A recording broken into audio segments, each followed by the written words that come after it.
آج کی کہانی، آج کی بات لہجوں مزاج سے متعلق ہے۔ اس کہانی کو اگر آپ پورا سنیں گے تو یہ آپ کو جینے کا ایک نیا طریقہ کار بتائے گی۔ کہانی کچھ اس طرح سے ہے کہ ایک دفعہ بہلول دانا کسی نخلستان میں تشریف فرما تھے۔ وہاں سے ایک تاجر کا گزر ہوا۔ تاجر نے بہت ہی فرمانبرداری انداز میں پوچھا کہ میں ایسی کون سی تجارت کی جنس خریدوں جس سے بہت زیادہ منافع ہو۔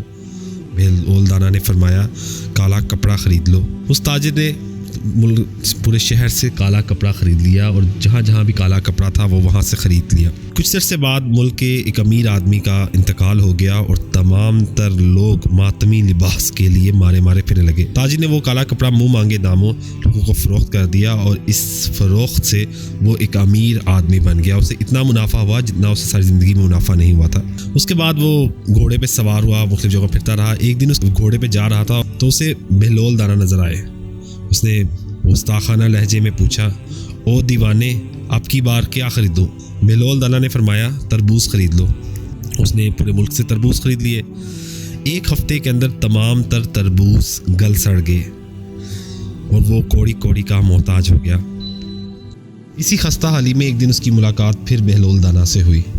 اس نے ان سے کہا، یہ آپ نے میرے ساتھ کیا کیا؟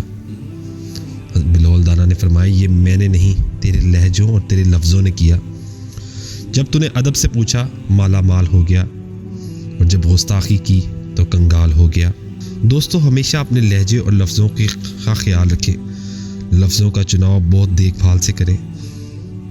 آپ کا لہجہ، آپ کے الفاظ، آپ کی تربیت، خاندان اور مزاج کا پتہ دیتا ہے۔ پرندے اپنے پاؤں اور انسان اپنی زبان کی وجہ سے جال میں پھنستے ہیں۔ گفتگو میں نرمی اختیار کریں کیونکہ لہجوں کا اثر الفاظ سے زیادہ ہوتا ہے۔